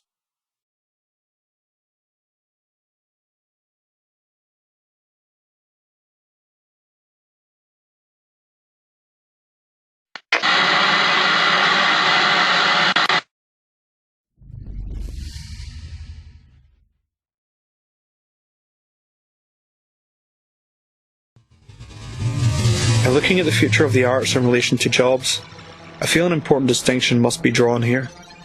There are really two concepts of employment which tends to go unacknowledged. The first is driven by financial necessity. This version makes employment something we submit to in order to gain access to our life-supporting needs. The other is driven by passion, making employment a creative outlet where financial stability is a byproduct and not the primary motivation. In fact, when it comes to art, or any process involving creativity, monetary rewards are actually inverse to productivity.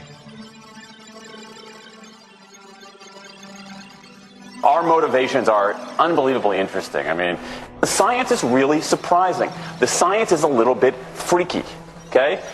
We are not as endlessly manipulable and as predictable as you would think. There's a whole set of unbelievably interesting studies. I want to give you two that call into question this idea that if you reward something, you get more of the behavior you want. If you punish something, you get less of it. So let's go from London to the mean streets of Cambridge, Massachusetts, in the northeastern part of the United States. And let's talk about a study done at MIT, Massachusetts Institute of Technology. Here's what they did. They took a whole group of students, and they gave them a set of challenges. Things like memorizing strings of digits, solving word puzzles, other kinds of spatial puzzles, even physical tasks like throwing a ball through a hoop. Okay, they gave them these challenges, and they said to incentivize their performance, they gave them 3 levels of rewards. Okay, so if you did pretty well, you got a small monetary reward. If you did medium well, you got a medium monetary reward. And if you did really well, if you were one of the top performers, you got a large cash prize. Okay. We've seen this movie before. This is essentially a typical motivation scheme within organizations, right? We reward the very top performers, we ignore the low performers, and the other folks kind of in the middle. Okay, you get a little bit. So what happens? They do the test, they have these incentives. Here's what they found out. 1, as long as the task involved only mechanical skill, bonuses worked as they would be expected. The higher the pay, the better their performance. Okay, that makes sense. But here's what happens. But once the task called for even rudimentary cognitive skill, a larger reward led to poorer performance. Now this is strange, right? A larger reward led to poorer performance? How can that possibly be? Now what's interesting about this is that these folks here who did this are all economists, 2 at MIT, 1 at the University of Chicago, 1 at Carnegie Mellon, okay, the top tier of the economics profession. And they're reaching this conclusion that seems contrary to what a lot of us learned in economics, which is that the higher the reward, the better their performance. And they're saying that once you get above rudimentary cognitive skill, it's the other way around. Which seems like this kind of, the idea that these rewards don't work that way seems vaguely left-wing and socialist, doesn't it? It's kind of this kind of weird socialist conspiracy. For those of you who have those conspiracy theories, I want to point out the notoriously left-wing socialist group that financed the research, the Federal Reserve Bank. So this is the mainstream of the mainstream coming to a conclusion that's quite surprising. Seems to defy the laws of behavioral physics. So this is strange. It's strange finding. So what do? They say, this is freaky.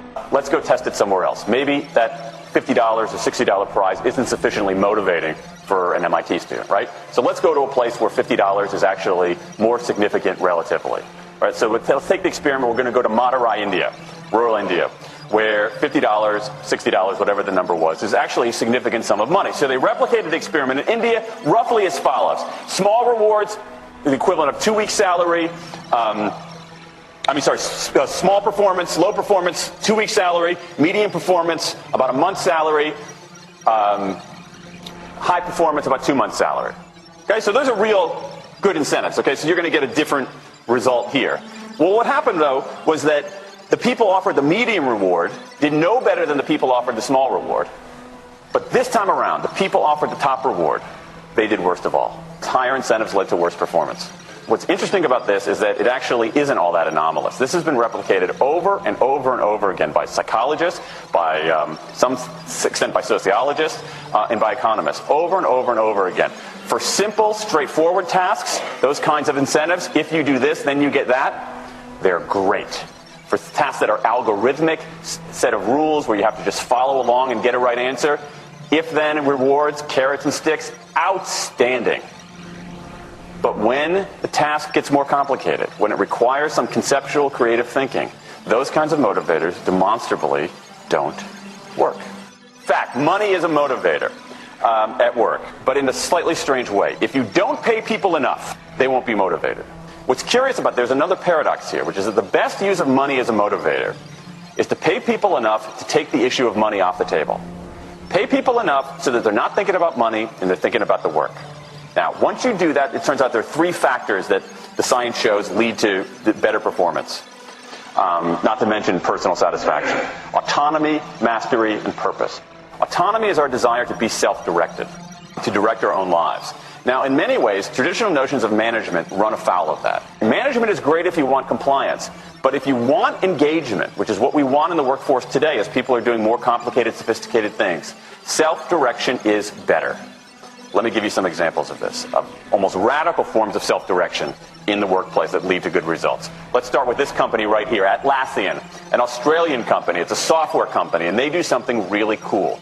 Once a quarter on a Thursday afternoon, they say to their developers, for the next 24 hours, you can work on anything you want. You can work on it the way you want. You can work on it with whomever you want. All we ask is that you show the results to the company at the end of those 24 hours in this fun kind of meeting, not a star chamber session, but this fun meeting with beer and cake and fun and other things like that. It turns out that that one day of pure, undiluted autonomy has led to a whole array of fixes for existing software, a whole array of ideas for new products that otherwise had never emerged. One day. Now, this is not an if-then incentive. This is not the sort of thing that I would have done 3 years ago before I knew this research. I would have said, you want people to be creative and innovative? Give them a freaking innovation bonus.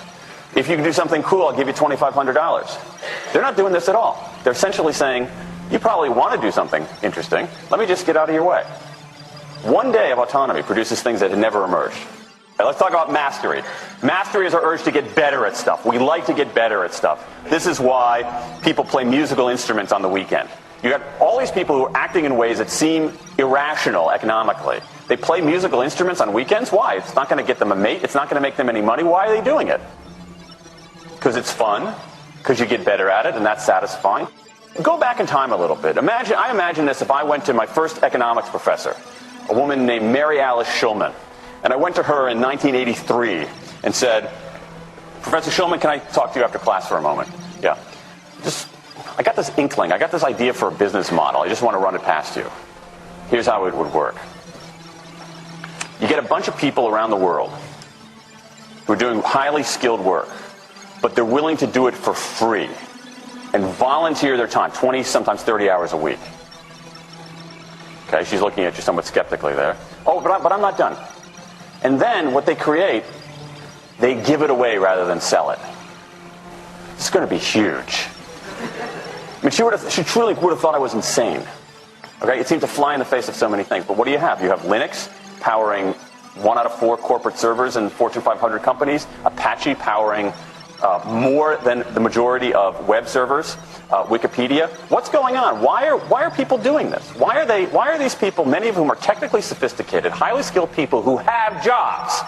Okay? They have jobs. They're working at jobs for pay, doing sophisticated technological work. And yet, during their limited discretionary time, they do equally, if not more, technically sophisticated work, not for their employer, but for someone else for free. That's a strange economic behavior. Economists who look into it, why are they doing this? It's overwhelmingly clear. Challenge and mastery, along with making a contribution. That's it.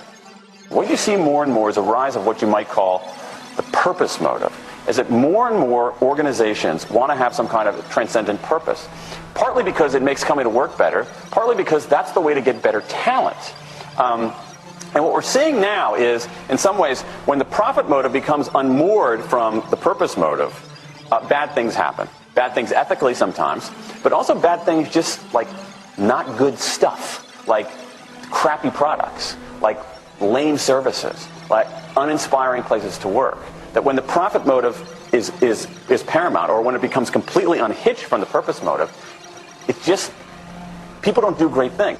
More and more organizations are realizing this and sort of disturbing the categories between what's profit and what's purpose. And I think that actually heralds something interesting. And I think that the organizations that are flourishing, whether they're profit, for profit, or somewhere in between, are animated by this purpose model. Let me give you a couple of examples. Here's the founder of Skype.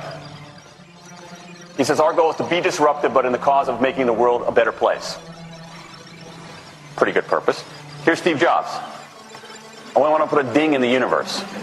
All right? That's the kind of thing that might get you up in the morning and racing to go to work. So I think that that we are purpose maximizers, not only profit maximizers. I think the science shows that we care about mastery very, very deeply.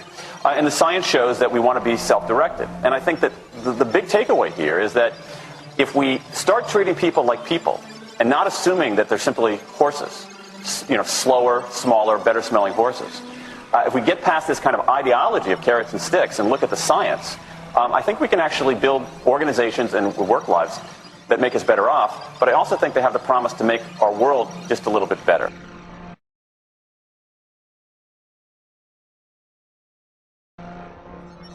So, while all the mundane, repetitive jobs are being assigned to machines, the jobs which exist outside of a computer's creative capabilities are in fact the jobs which would exist regardless of financial reward, and in fact produce better results without the incentive.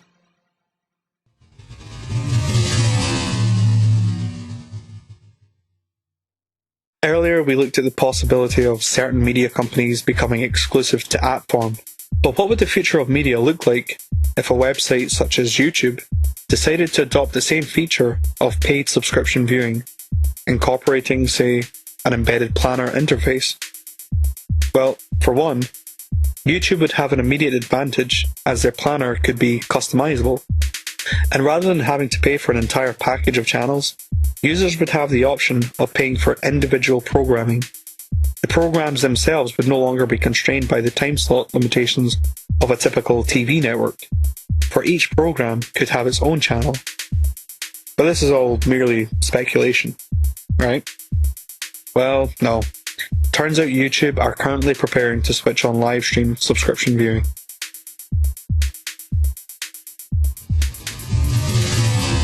The most profitable sector in the entertainment business is the film industry. One of the reasons is, of course, due to just how expensive it actually is to make a film, accounting for the sheer amount of people involved in production. But many production elements are quickly becoming redundant by the ever-improving capabilities of CGI.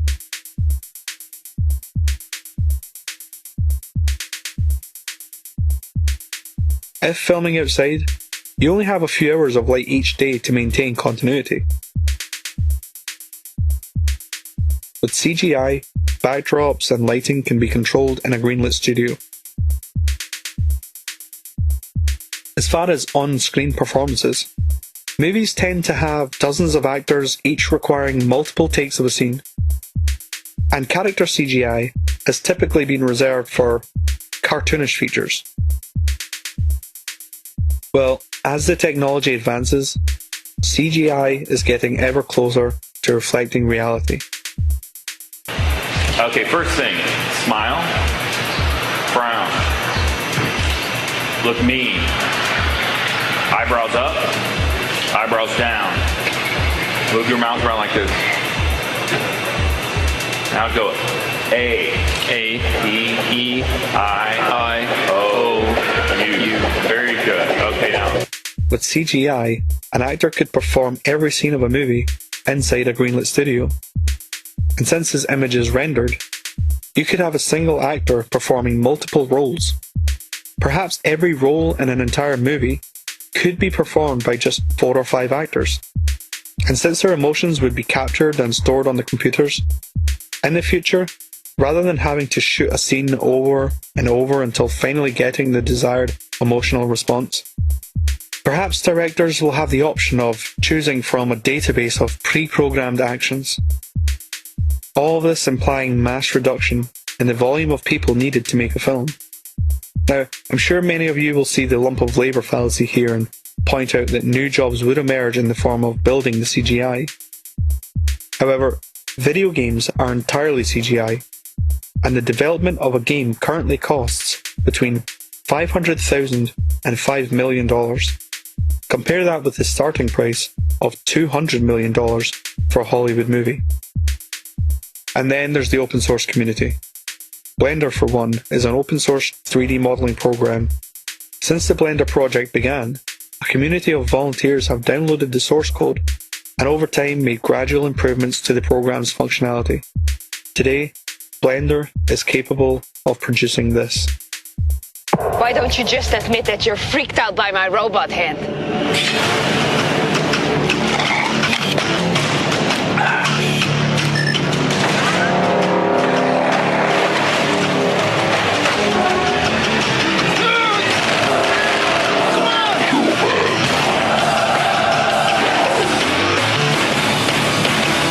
This is pretty freaky.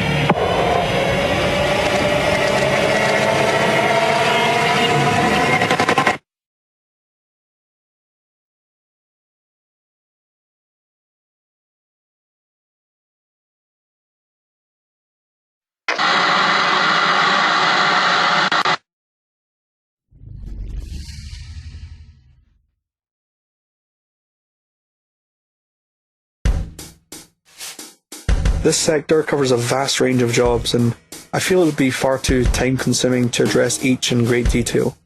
So let's run through these quickly. The workload typically required with legal advice and representation is now being diminished through the use of e-discovery, which enables one lawyer to do the work of 500. Accounting services are being replaced with software such as Cashflow, which can actually track bank transactions, obviating the need for manual input accounting. Translation and interpretation services are also being replaced with software, such as Lingo, which uses Apple's Siri technology to translate between 35 languages in real time. What is hello in Spanish?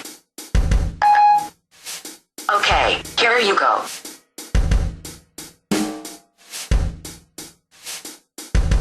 Architectural work may over time become less of a specialist subject. As computers grew throughout the 90s, necessity demanded the majority of us familiarise ourselves with operating systems. I believe the advancements in 3D printing will demand more people become familiar with computer-aided design. And as the software improves, perhaps much of the architectural process could be constructed in a program similar to a Sims game.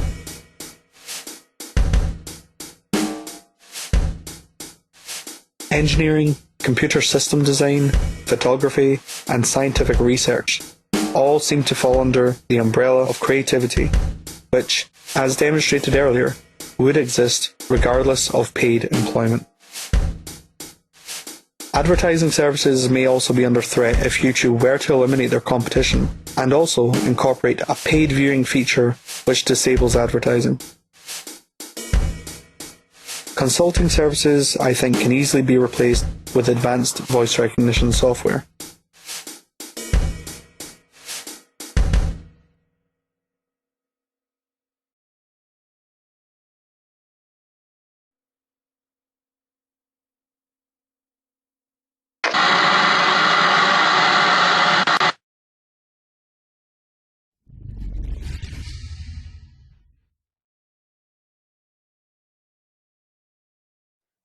The core requirement of an administrator is to process, filter, organize, and categorize data. Facebook has recently shown the potential of account synchronization. Instead of having to fill out a form every time we register to a new website, now we have this single-click option of register through Facebook, where all the user has to do is click this button and the website does the rest. Of course, Facebook is a social network and likely contains information not necessarily relevant to third-party organizations. But if the government were to further the train of thought here, we could instate a nationalised social hub whereby those of us with, say, a national insurance number could at least have the option of having our relevant details authenticated and synced with our national insurance accounts. And once the information has been submitted and synced, applying for government benefit, bank loans, college placements, or even making a dentist appointment could all be achieved much faster through the online hub, reducing our dependency on the processing requirements of these time-consuming middlemen. And having a regulated information hub could also extend to the elimination, or at the very least the downgrading, of a postal service, for all forms of documentation could be securely transferred electronically to authenticated email addresses.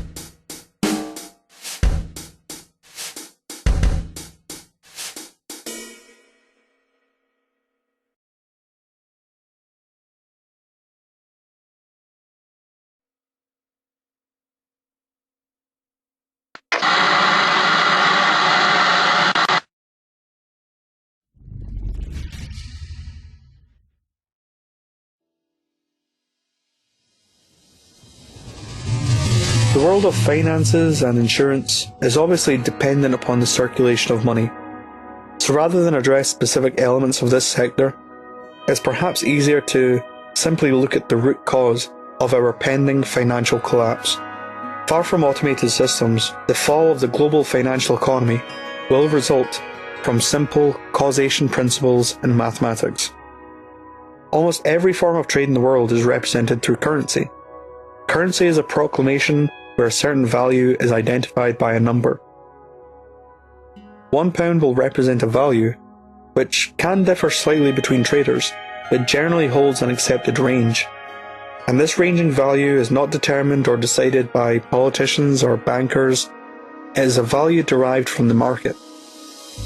When calculating the cost of housing, energy, transportation, as well as goods and services, we are presented with a consumer price index, and thus derive the overall market value of the pound.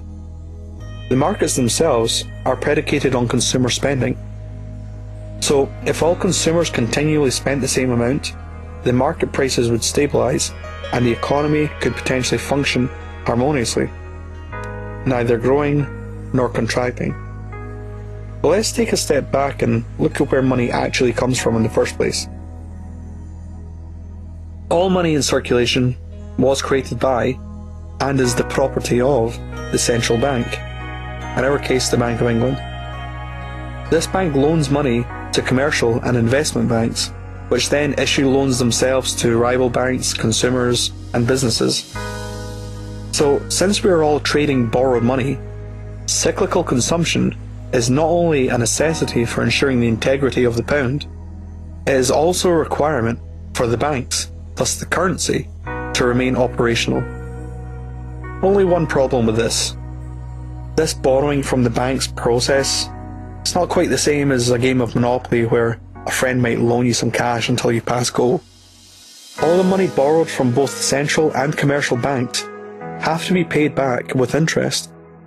But since the interest is in fact not created alongside the initial loan, the ability to pay back more than exists in principle is mathematically impossible if the goal was maintaining economic harmony. So instead we try to resolve the problem generated with interest through a process called quantitative easing, in which banks may temporarily lower interest rates and the government will often borrow more money at interest in an effort to grow the economy. See, rather than address the fundamental flaw of this system, we instead perpetuate an infinite growth paradigm, which of course is ultimately unsustainable on a finite planet. And in looking at the numbers, it doesn't seem this quantitative easing has had much effect. Here's the average monthly consumer costs in 2008. Compared with today, we have an overall price increase of 25%, while wages during the same time only rose by 6%. These results are simply because perpetual growth is unsustainable, and bankruptcy, redundancy, foreclosures, administrations, liquidations, loan defaults, and the raising of a country's debt ceiling are all built-in consequences, and we should expect nothing else of this system.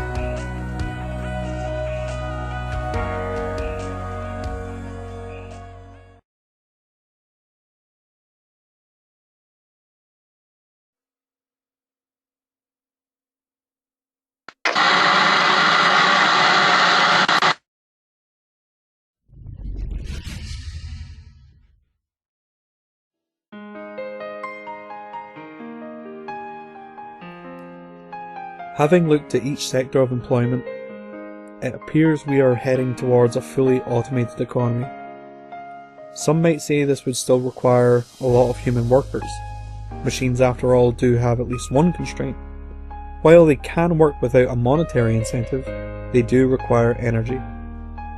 Our current methods of energy cultivation result in the depletion of natural oil and the burning of CO2 emitting fossil fuels. But these methods are wasteful, cumbersome, and quite frankly outdated. Solutions to the energy crisis are often cited in the form of nuclear power, but after the disasters in Japan, perhaps we should be looking to cleaner, safer solutions. Solar energy is gradually becoming more and more accepted by the mainstream. Even the government are incentivizing homeowners to adopt solar panels with the feed-in tariff scheme, where participants will be compensated for any surplus energy generated. While an initial solar panel investment may deter some of us, it's reassuring to know that the cost of solar is currently dropping at a rate of 30% per year. But can we really sustain our energy needs on solar panels alone? Well, firstly, solar technology is not limited to buildings. An American company called Solar Roadways has developed photovoltaic solar roads. With current technology, it is estimated that the full integration of solar roads across the US would generate enough power to satisfy the current energy usage of the entire planet. The roads also incorporate LED display, which could probably be programmed to coincide with autonomous vehicles, ensuring even greater road safety. The roads in colder climates would be installed with embedded heating elements, eliminating ice and snow hazards, as well as the required job of snowplows and gritters. Solar energy aside, how about wind? According to the US Department of Energy, if wind turbines were fully harvested in just 3 of America's 50 states, the energy cultivated would be enough to power the whole of the USA. But wind farming is also not limited to the gigantic turbines which most of us are aware of. We could be utilising vertical axis wind turbines with magnetic bearings, which cause the wind vane to levitate, reducing the friction and cutting wind speeds usually hindered by gears. You could literally blow on these things and create energy. So what happens when we place vertical axis turbines inside street lamps? Well, when a vehicle drives past, it creates a gust of wind, and in turn powers the lights. Then we have tidal power. According to the Crown Estate, the UK has the potential to harness up to 153 gigawatts, accounting for more than 20% of our current energy usage. They also found a potential 27 gigawatts from wave energy. And then of course, we have geothermal power. So here's the Earth. In countries like Canada and the United States, seasons come and go. In the summer months it can be quite warm, and in the winter very cold. While the temperature of the surface of the Earth changes with the seasons, the temperature of the ground below the surface does not. Even at just 2 meters or 6 feet under the ground, it is about 15 degrees Celsius or 60 degrees Fahrenheit all year round. Geothermal takes advantage of this consistent temperature and uses it to heat and cool homes. So how does it work? First, a large hole is made into the ground and filled with a series of pipes. A special heat-absorbing fluid constantly runs through the pipes. In the winter, heat from the ground is absorbed into the pipes and pushed upwards, where it can be circulated throughout the house. In the summer, the process is reversed. Heat from the house is absorbed into the pipes and pushed downwards, where it can be stored within the cooler earth. So what are the benefits of geothermal heating? Well, for one, you can save a lot of money. Geothermal uses way less energy to operate, and this means a heating bill that is up to 80% lower than that of a traditional heating system. Secondly, geothermal doesn't run on fossil fuels like oil or gas, and therefore produces significantly less greenhouse gases. So look into geothermal today for a cleaner and sustainable source of energy.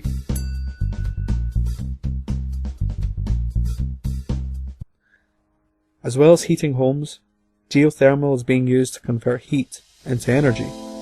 And in a 2006 MIT study, geothermal was found to have an energy potential of 2,000 zenojoules. The total global energy consumption is currently around 1/2 a zennojoule per year, signifying 4,000 years of planetary power from geothermal alone, meaning the powering of an automated economy is simply a non-issue. But then there's the other argument regarding machine maintenance. It is now a general assumption that machines are constantly in need of repairs. And, well, this is true, at least with respects to market products. See, within the market, there is planned obsolescence. In order to maintain cyclical consumption of goods, it is crucial that products have a short lifespan. The biggest issue and potential flaw to me over this invention is the fact that it's not an invention or a product that actually will be purchased more than once. You kind of almost want your product to break occasionally. If we were to remove our dependency on cyclical consumption, we could instead create products to last. The only threat to a machine's lifespan would be atmospheric erosion. And this is why in the future, all machine parts will be treated with a super hydrophobic coating which uses nanotechnology to repel water and refined oils.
Even when we do recognise the implications of mass mechanisation, people tend to think, not my job, not the job I happen to have spent 4 years studying for, the business my family left me, the product I've invested my life savings in. That job will be around forever. I'm sorry to tell you that that is merely wishful thinking. And yes, your job too is vulnerable. Even if not directly threatened by automation, we are all affected by the mechanisms of causation. When a store fails, the products on those shelves, thus manufacturing, is affected. Just as when the product becomes obsolete, the stores in turn suffer. Also, when 50% of household products are either redundant or freely downloadable, what do you think will happen to the world of advertising? Autonomous cars eliminate the need for a driving license, thus the need for driving schools and instructors. And since accidents are near impossible, there will be a reduction in time with car insurance companies, repair shops, and of course, taxable offences relating to speeding fines and the like. And as the overall state of the economy weakens, commercial banks, real estate, and government-funded institutions such as education and healthcare will all be affected. So if by now you're asking, what's the real solution to the unemployment problem? My question is, what's the problem? The loss of a job is historically synonymous with degradation and poverty, yet we're looking at a future in which organic food and clean energy are cultivated with levels of abundance never before seen. Homes can be constructed within a day without any human involvement. All tools, aesthetic objects, and even medicine are designed, downloaded, customized, and printed on demand, either made from in your home or delivered via autonomous vehicles, which have improved road safety and reduced travel time. Then of course there's better healthcare, free education, less waste, and this is all to say nothing of the explosion in entertainment. The real solution to our problems have nothing to do with capitalism, socialism, communism, the free enterprise system, or any other sub-related group, for these are market economies. And as the financial market dies, we need to transition into a new, sustainable economy, one which is designed around ensuring our survival, meaning we must all have equal access to life-supporting needs without the ridiculous number game or any monetary exchange. We have the technology and the understanding today of how to scientifically orient our resource distribution. But of course, these types of transitions are never easy. There is nothing preventing a temporary period of mass poverty and starvation. In fact, there's nothing preventing us from holding on to this outdated, competition-based, infinite growth market economy until we have nothing left. By raising awareness of our technological potential and having the population understand the imminent need to transition, we can alleviate the fear usually generated through ignorance and allow the change to happen with little opposition. Now, luckily for us, I don't have to sit here and propose setting up a mass awareness raising campaign. It already exists. With over 500,000 members and hundreds of chapters worldwide, the Zeitgeist movement is the largest grassroots movement in history and has set out to raise awareness as to our true potential on this planet, while at the same time advocating a transition into a new, sustainable, global paradigm.